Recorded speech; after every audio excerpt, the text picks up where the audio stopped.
Skyrim is a weird game. There are a lot of things that just don't make sense. The wind can apparently shoot arrows into people's heads. Conservation of mass just isn't even a concept. And there are no bathrooms except in bandit hideouts. But as we play Skyrim, there's always food around. There's food in the first cave in Helgen and in every bandit hideout we explore. There's food in every single town everywhere. But since the developers didn't really think anything else through, I asked the question, do people have enough food? Would the people of Skyrim survive? And to answer that, I think we should answer a simpler question. So, on this inaugural episode of Over Explaining Games, we're going to be answering the question, would the people of Whiterun have enough food? So how would we go about answering such a question? Well, first, we need to find the calorie needs of everyone in Whiterun, and then we need to figure out how many calories they have access to. Of course, this ignores some nuance like vitamins, amino acids, making sure that they're basically getting a holistic diet. But I think calories are a good place to start. They're simple, they're numeric, and they can figure out really would these people be able to sustain themselves or not.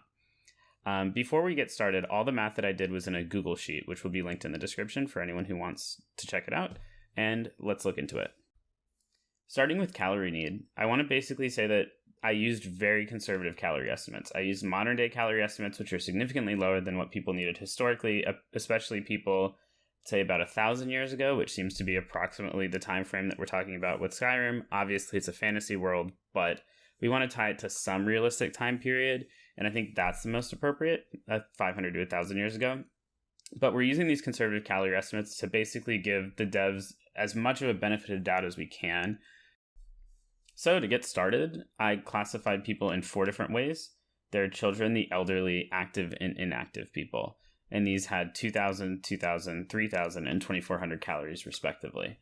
Basically, the idea with this is that I can play with the calorie numbers if I feel like anything is inaccurate or potentially just really bad, and only change it for some subset of the population rather than the full population. So then I decided to run around Whiterun and count the total number of people everywhere. So for starters, there are named NPCs and there are non-named NPCs. So non-named NPCs would be things like bandits or guards or whatever. Luckily, within the Whiterun city itself and the surrounding farms, which is what I looked at, the only non-named NPCs are guards. I found 75 non-guards, which I then checked on the wiki just to confirm, and I found 35 guards, so that's 110 people total. Guards were counted manually, so the number is subject to change just because some of these locations have variable amounts of guards spawning and despawning, but I'm just going to assume it's consistent for the entire time, and I think it's roughly accurate, and it gives the perspective that we need. Additionally, I counted people in the farms that feed the city, but not anywhere else, so things like Hunting Brew Meadery was not allowed, nor were any of the countless bandits that obviously can't feed themselves, and basically the whole idea is that this is an obviously conservative estimate for the sake of generosity, but when you total all of those things together, we end up that the total calorie need of the people in Whiterun is 281,600 calories per day. So now that we have this number, where do we go from here? Well, basically first I wanted to look at just renewable resources, so I wanted to treat all the food in the city as if it's already been produced and just like a normal logical way to look at it, and then I wanted to look at the crops of each place. So unfortunately for Whiterun, there are only 4 farms, and each of the farms are really, really small. So those 4 farms nearby are Whiterun Stable, Pelagio Farm, Battleborn Farm, and Chilforo Farm. And the crops at each of them are as follows. At the stable, there's 25 cabbage and 10 potato. At the Pelagio Farm, there's 30 cabbages, 12 leeks, and 12 potatoes. At the Battleborn Farm, there are 2 chicken eggs, 18 leeks, 5 gourds, and 6 wheat. And at the Chilforo Farm, there's 1 chicken egg, 7 cabbages, and 10 wheat. The total calories of this is only 29,943 calories, and since we need 281,600 calories per day, the farms have less than 11% of our daily caloric intake. However, as we all know, farms don't just produce food daily. In Skyrim, farms replenish food every 10 days or so, which obviously is much faster than real life, but we're just going to take this number at face value. So in actuality, the farms only produce 1.1% of the total caloric need for the people of Whiterun.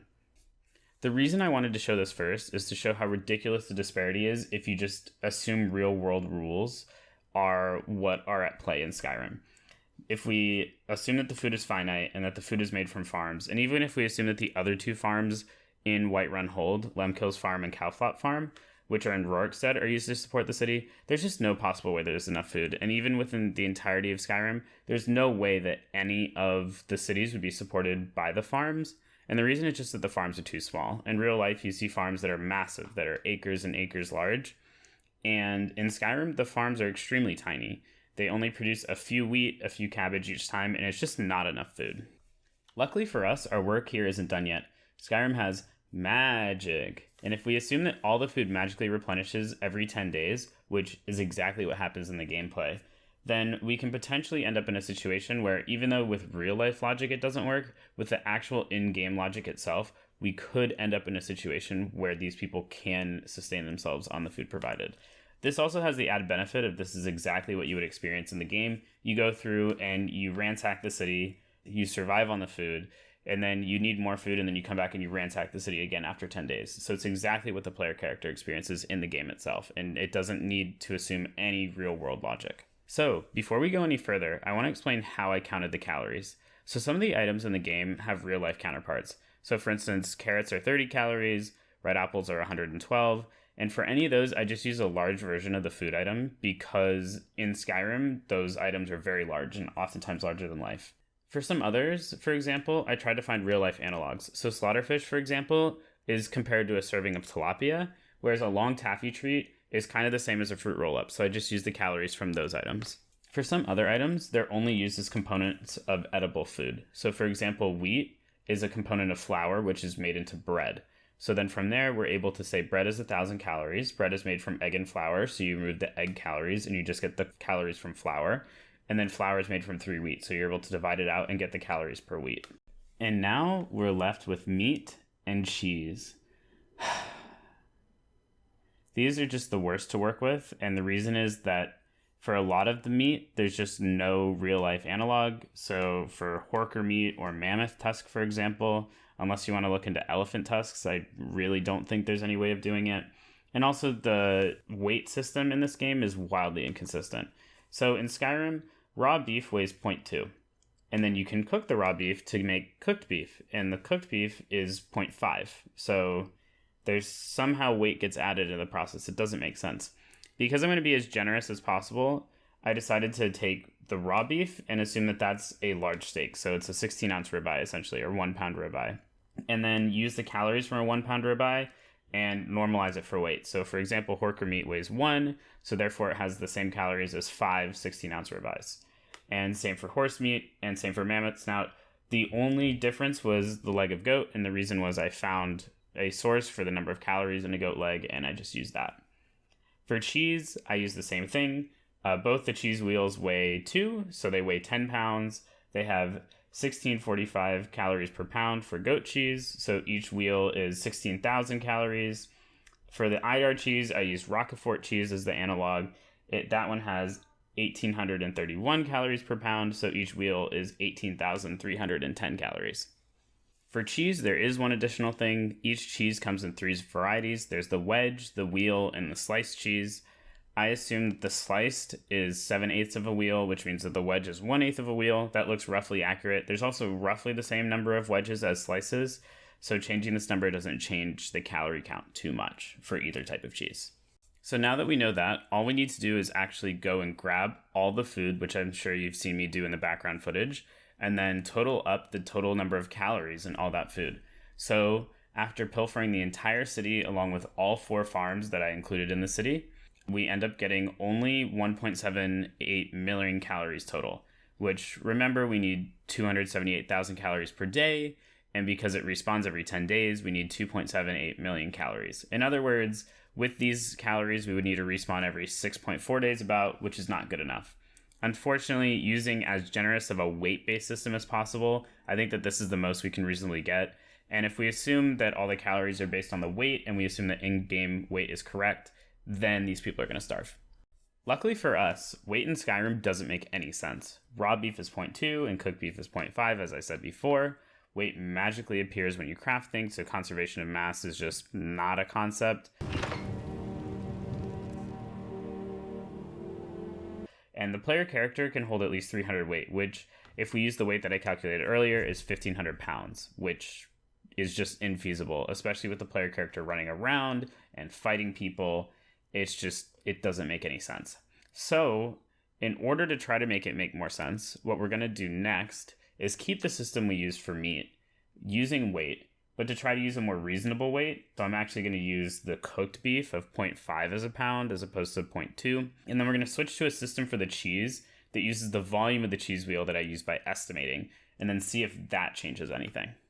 One downside to this is that immediately trying to use a more realistic weight system means that the meat is going to have less calories. Most meat, other than again the goat leg, is going to have 2/5 the calories that it did before. However, now we have to look at the cheese wheels, which are absolutely massive, and try to come up with a volume. So for goat cheese, I looked at it and it appears to have a diameter of about 12 inches and a height of 6 inches, which gives it a volume of 680 cubic inches. At 90 calories per cubic inch, this gives each wheel of goat cheese 61,000 calories. For the Idar cheese, again, Idar doesn't exist. It's a special type of cow that lives on Tamriel. I'm going to use an analog of Roquefort cheese again. The diameter of the Idar cheese wheel looks about 8 inches. The height is about half of the goat cheese, so the height is 3 inches, which leads to a volume of 150 cubic inches at 92 calories per cubic inch. This gives us 14,000 calories per wheel, which unfortunately is less than when we use the weight of the cheese to determine the calories. However, let's total everything up and see how it did. So when I crunch the numbers and I add up all the calories, we end up with 3.56 million, which is better than the 2.78 million we needed. So we did it. We found a system, albeit a really weird system that relies on magic and respawning, and the fact that cheese for some reason is measured in its volume and not its weight. But it doesn't matter. We did it. We found a way where the people of Whiterun won't starve and will be able to eat healthy and survive on their diet. The system is also just really odd, though. Goat cheese makes up over 76% of the diet of the people of Whiterun, and cheese in general makes up over 85%. When we did the weight method, it still made up a lot. They made up 41% and 64% respectively, but it's just an odd diet of only cheese. So having 75% of your diet be one food is generally pretty bad. However, we get really lucky with cheese, and the reason is cheese is a complete protein, which means that your body can produce all the proteins that it needs. Cheese is also made of milk, and milk is what babies are expected to live on for the first parts of their lives. So it does have a lot of the nutrients that the people of Tamriel would need. One major concern is lactose intolerance. Over 65% of the world's population is lactose intolerant. However, if we assume Nords in Skyrim are similar to Nords in real life, then according to this article, over 82% of Finns and 74% of Swedes are lactose tolerant. So they have a very low rate of lactose intolerance. And as bad as it is to say, if they're having 75% of their diet made up of cheese, then we can assume that the Nordic children that are lactose intolerant would likely just die or have a really unfun life, and that eventually all the surviving Nords would be lactose tolerant. So I don't think that this is a real concern. One additional potential problem is nutrition. Unfortunately, even if you get the caloric intake that you need, you may be getting too many of bad things or too few of good things, and that could ultimately make a goat cheese-centric diet unhealthy. Unfortunately, roughly 2,000 calories of goat cheese has way too much sodium, fat, and saturated fat to be healthy, which would end up leading to adverse effects on your muscles, your heart, and your blood vessels, which would be very, very bad in the long term. Additionally, cheese lacks vitamin C, which is a very important vitamin that you need. And with the food that I found at Whiterun, there really isn't a good source of vitamin C for the Nords, which means they would suffer from vitamin C deficiency, which also goes by the name scurvy. Scurvy is a disease that can kill you. It is not fun, and ultimately it means that, unfortunately, the cheese likely would not work because not having vitamin C would likely lead to the Nords dying. Despite all the potential problems, I can't say for certain that this diet wouldn't work, especially given all the magic that is in the Elder Scrolls games, as well as the fact that in the game universe, these people are still alive. I have to kind of leave this video with a very maybe conclusion. It probably wouldn't work, but they could get the calories that they need. And the game developers did potentially, if we're extraordinarily generous, give them enough food to survive. To address all the people who like to use the lore as a catch-all, of course the games don't fully represent what's in the lore. Tamriel is comprised of nations of hundreds of thousands or millions of people, and it's not feasible for Bethesda to make that into a game. But right now, all we have to look at is the games. And using the game's logic and a little bit of wild assumptions about magic, we are able to say that the citizens of Whiterun would be able to sustain themselves with the food magically reappearing. Again, that's a big assumption.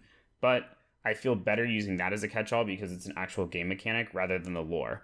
If we were using the lore as a catch-all, we might as well use anything as a catch-all. So I could say that all the citizens of Whiterun would survive just on the thirst that Skyrim fans have for Ayla and Ysolda. But jokes aside, that's all I've got for you today. This has been a really fun first video for me to make, and I hope that you guys enjoyed it too. Have a good night.